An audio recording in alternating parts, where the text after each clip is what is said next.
चलते हैं हिंदी व्याकरण क्लास 9-10 के लिए क्रिया पर बात करेंगे। यह है क्रिया की परिभाषा क्या है या क्रिया किसे कहते हैं। तो जिस शब्द से किसी काम का करना या होना समझा जाए, कहने का अर्थ है कि जिस शब्दों से, जिस वाक्य से हमें काम करना या होना समझा जाए या पता चले, उसे क्रिया कहते हैं। अगला क्वेश्चन है कि धातु की परिभाषा क्या है। जिस मूल शब्द से क्रिया बनती है, जिस मूल शब्द से क्रिया बनती है उसे धातु कहते हैं। अगला क्वेश्चन है कि धातु के भेद दो हैं, मूल धातु, यौगिक धातु। धातु के भेद कितने हैं? दो हैं, मूल धातु और यौगिक धातु। मूल धातु की बात करते हैं हम लोग कि अपने आप स्वतंत्र होते हैं। वह शब्द, वाक्य जो अपने आप क्या होते हैं? स्वतंत्र होते हैं। यह किसी दूसरे शब्द पर निर्भर नहीं रहती है, उसे क्या कहते हैं? मूल धातु कहते हैं। जैसे खा, पी, जा, आ, इन शब्दों को मूल धातु के अनुसार रखते हैं। अगला क्वेश्चन है कि यौगिक धातु किसे कहते हैं। तो यौगिक धातु जो धातु प्रत्यय के योग से बनते हैं।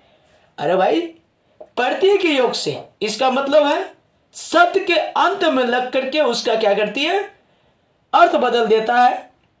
उसको यौगिक धातु के अंतर्गत रखा जाता है। जैसे पढ़ हो गया, ना लगा देंगे पढ़ना हो जाएगा। खा हो गया, ना लगा देंगे खाना हो जाएगा। इसी को कहते हैं यौगिक धातु। अगला क्वेश्चन है कि कर्म के अनुसार क्रिया के 3 भेद हैं।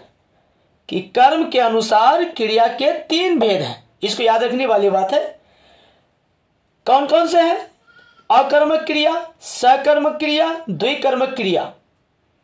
अकर्मक क्रिया की परिभाषा क्या है कि जिन क्रिया के कर्म नहीं है, जिन क्रिया के कर्म नहीं होते हैं उसे क्या कहते हैं? अकर्मक क्रिया। जिससे किसी के फल की प्राप्ति नहीं होती है। वो सो रहा है, बच्चा रो रहा है आदि। सकर्मक क्रिया में क्या होती है? जिस क्रिया में कर्म हो या कर्म का संभावना हो। मैं पढ़ रहा हूं तो इसमें कर्म करने की फल मिलती है। मैं काम कर रहा हूं, इसमें काम की फल मिलती है या संभावना है। इसको क्या कहेंगे? सकर्मक क्रिया कहेंगे। द्विकर्मक क्रिया, जिन सकर्मक क्रिया के 2 कर्म हो उसे द्विकर्मक क्रिया कहते हैं। पिता, उदाहरण में दिया हुआ, पिता ने पुत्र को घड़ी दी। मैंने आज 2 कलम खरीदा आदि। यह है द्विकर्मक क्रिया की परिभाषा। अगला क्वेश्चन है कि प्रयोग की दृष्टि से क्रिया के 5 भेद हैं। कर्म के अनुसार क्रिया के 3 भेद और प्रयोग की दृष्टि से क्रिया के 5 भेद। सामान्य क्रिया, संयुक्त क्रिया, नाम धातु क्रिया, प्रेरणार्थक क्रिया, पूर्वकालीन क्रिया। इसका होता है। जैसे में सामान्य क्रिया में क्या होती है? किसी एक क्रिया का बोध होता है। जब किसी वाक्य में एक की संख्या की बोध होती है, सामान्य क्रिया कहते हैं। संयुक्त क्रिया में एक से अधिक की बोध होगा, उसे संयुक्त क्रिया कहेंगे। नाम धातु में संज्ञा या विशेषण की से शब्द बनती है, उसे नाम धातु क्रिया कहते हैं। प्रेरणार्थक क्रिया,